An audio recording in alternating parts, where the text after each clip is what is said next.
Chers amis, frères et sœurs, nous voici donc en ce soir du mercredi des Cendres.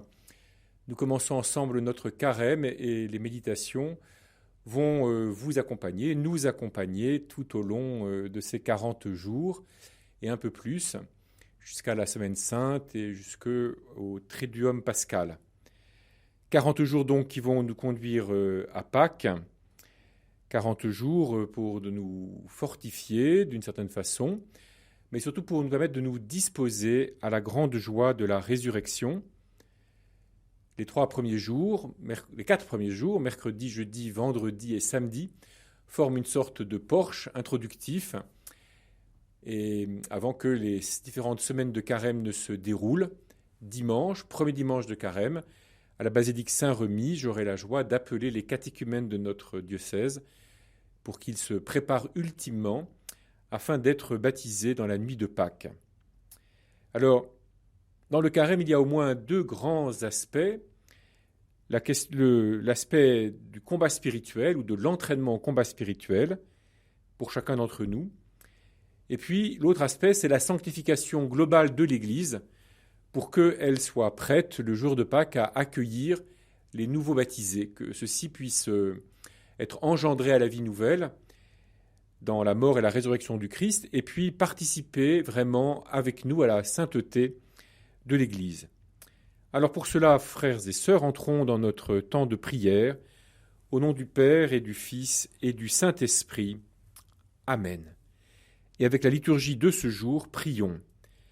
Accorde-nous, Seigneur, de savoir commencer saintement par un jour de jeûne notre entraînement au combat spirituel, que nos privations nous rendent plus forts pour lutter contre l'esprit du mal, par Jésus-Christ, ton Fils, notre Seigneur et notre Dieu, qui règne avec toi et le Saint-Esprit, maintenant et pour les siècles des siècles. Amen.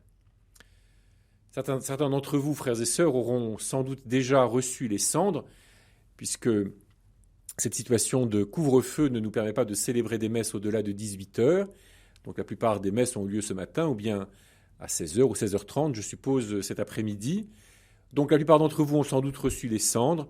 Ceux qui n'ont pu les recevoir aujourd'hui parce que leur métier, par exemple, ou d'autres occupations les ont empêchés d'aller à la messe aujourd'hui, pourront sans doute, dans les lieux eucharistiques, les recevoir au moment du rite pénitentiel. En tout cas, nous nous portons les uns les autres, et ceux qui les ont reçus, eh bien, les reçoivent aussi pour ceux qui n'ont pas pu les recevoir, mais qui en auraient eu le désir.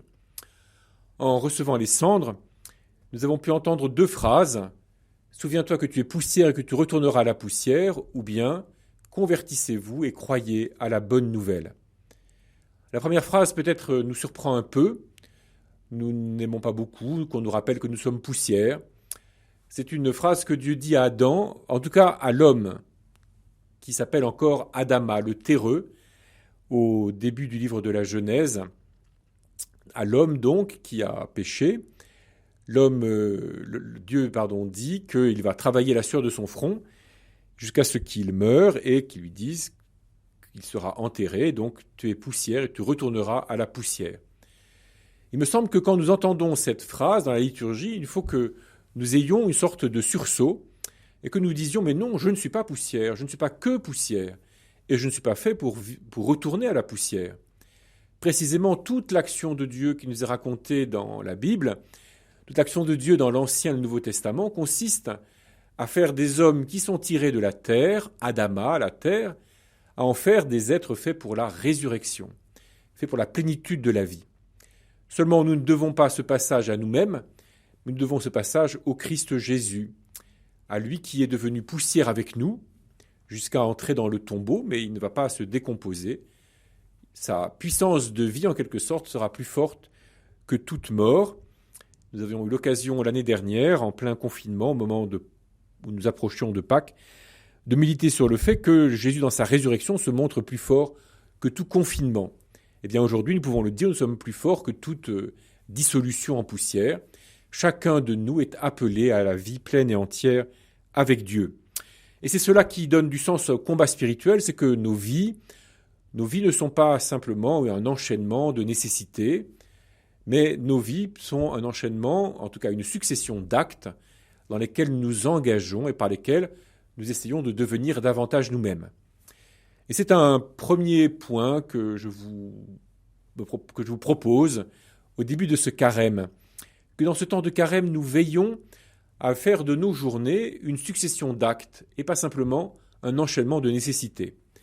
On se lève le matin ça peut être parce que simplement le réveil a sonné et qu'on n'a plus le choix, n'arrive plus à dormir, donc on finit par se lever, on se traîne comme on peut, et on va se brosser les dents, on se rase si on a besoin de se raser, on se coiffe si on a besoin de se recoiffer, on se lave si on a besoin de se laver.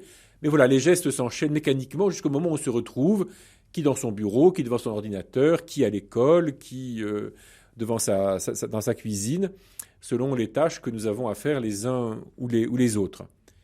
Mais on peut aussi se lever en choisissant. Et on se lève en disant « Seigneur, je te rends grâce pour ce jour qui commence. Et je te confie d'avance toutes les rencontres que j'y ferai. » Voilà comment on passe d'un enchaînement de nécessités à une succession d'actions que l'on a choisies et dans lesquelles on s'engage. Et il me semble que c'est cela, l'entraînement au combat spirituel, de chaque action faire un choix, et par conséquent essayer de faire entrer dans nos actions le meilleur de nous-mêmes. On ne se laisse pas conduire simplement par les nécessités, par ses passions non plus. On ne se laisse pas conduire simplement par sa colère, par ses agacements, par ses peurs, par ses méfiances.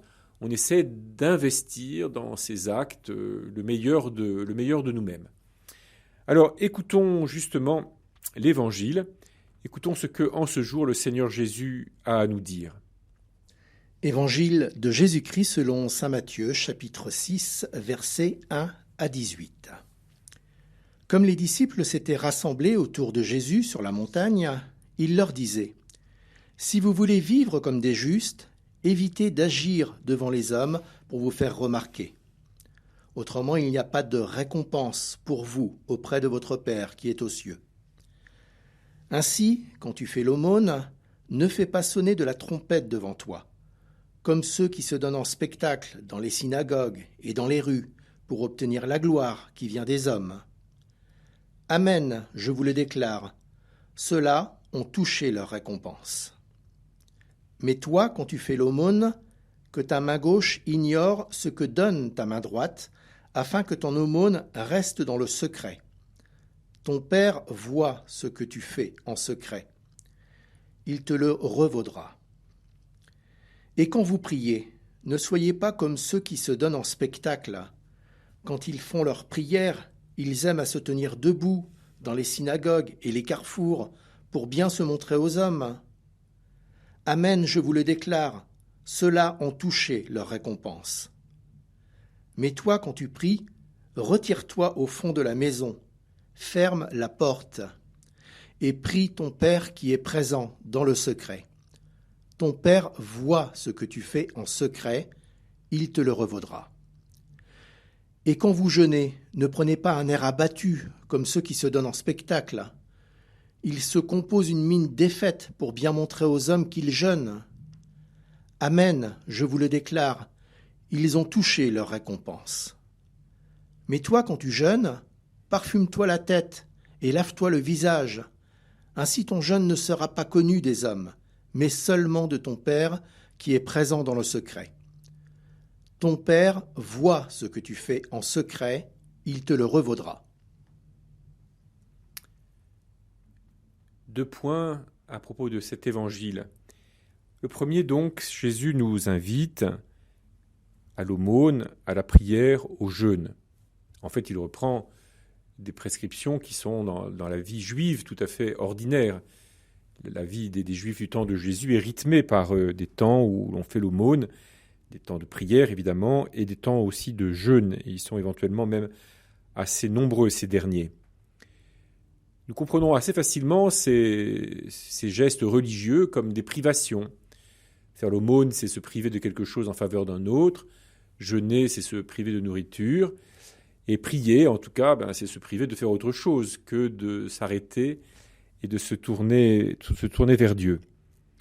Mais justement, nous sommes peut-être plutôt invités à nous servir de ces 3 grands gestes religieux comme une manière de vérifier un peu nos actes quotidiens, justement pour les transformer en actions dans lesquelles nous nous engageons.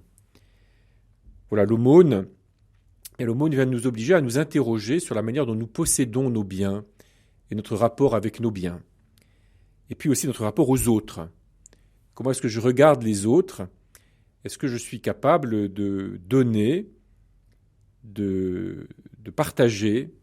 Est-ce que mon souci quand je rencontre les autres est surtout dans l'échange que nous pouvons avoir ou bien dans ce que je vais leur faire pour moi ? La prière. Évidemment, on peut toujours occuper ces journées. Mais comment est-ce que je suis capable de descendre profondément en moi-même ? Je vais y revenir. Et puis le jeûne, c'est le rapport à mon corps, à moi-même. Le jeûne interroge notre besoin de nous faire nous-mêmes et de vérifier que nous existons, que je suis vraiment. Le jeûne, jeûner, c'est accepter d'être un peu en dépendance. Et c'est goûter, dans la privation, c'est goûter la plénitude qui m'est déjà donnée, dans le peu qui m'entoure, dans ce que j'ai déjà, dans ce qui m'entoure déjà.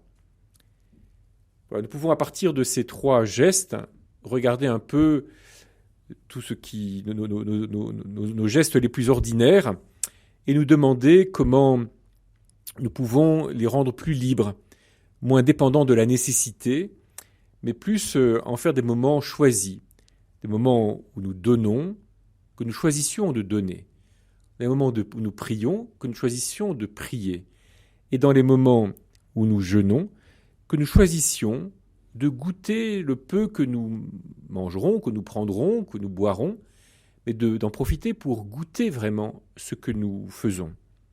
Et un dernier point, Jésus parle beaucoup du secret dans lequel le Père nous voit. Ton Père qui voit dans le secret, lui te le revaudra. Ce que Jésus nous demande, fondamentalement, ce n'est pas de jeûner plus, ce n'est pas de prier plus, ce n'est pas de faire plus l'aumône, c'est de le faire tout ça, bien sûr, mais pas forcément de faire davantage, mais de le faire vraiment intérieurement, à partir du fond de notre être, là où Dieu seul a accès à nous. Et c'est tout l'enjeu du carême, sûrement, que de nous réancrer dans la profondeur de notre être, là où nous sommes vraiment dans le secret de nous-mêmes. Puissions-nous ne pas vivre tout le temps dans la dispersion, à la superficie de nous-mêmes, mais vraiment dans la profondeur, là où le Père peut nous voir. Et sous le regard du Père, précisément, nous osons lui dire « Notre Père, qui es aux cieux, que ton nom soit sanctifié, que ton règne vienne, que ta volonté soit faite sur la terre comme au ciel. Donne-nous aujourd'hui notre pain de ce jour. Pardonne-nous nos offenses, comme nous pardonnons aussi à ceux qui nous ont offensés. Et ne nous laisse pas entrer en tentation, mais délivre-nous du mal, car c'est à toi qu'appartiennent le règne, la puissance et la gloire, pour les siècles des siècles. Amen. Dieu Père, au seuil de ce carême, je te confie ma marche vers toi pendant ces 40 jours. Donne-moi de me centrer vraiment sur le Seigneur Jésus-Christ. Comme le dit l'antienne du temps du carême, les yeux fixés sur Jésus-Christ entrons dans le combat de Dieu. Donne-moi d'entrer avec générosité dans ce combat spirituel, ce combat qui consiste à ne pas rester comme poussière, mais à choisir ce qui est le meilleur, à choisir de m'engager vraiment dans les actions que j'ai à faire chaque jour. Moi, Seigneur, de ne pas vivre simplement la chaîne des événements, mais de choisir chaque événement, chaque moment, pour être un peu davantage à toi. Je te confie tous les catéchumènes de notre diocèse, que ce temps de carême doit permettre d'arriver bien disposés à Pâques et donne-nous de goûter ensemble la joie d'être tes enfants, tes fils et tes filles bien-aimés. Et puisque cette année est confiée à Saint Joseph, priez pour nous. Bon carême à tous, bonne marche vers Pâques et à demain.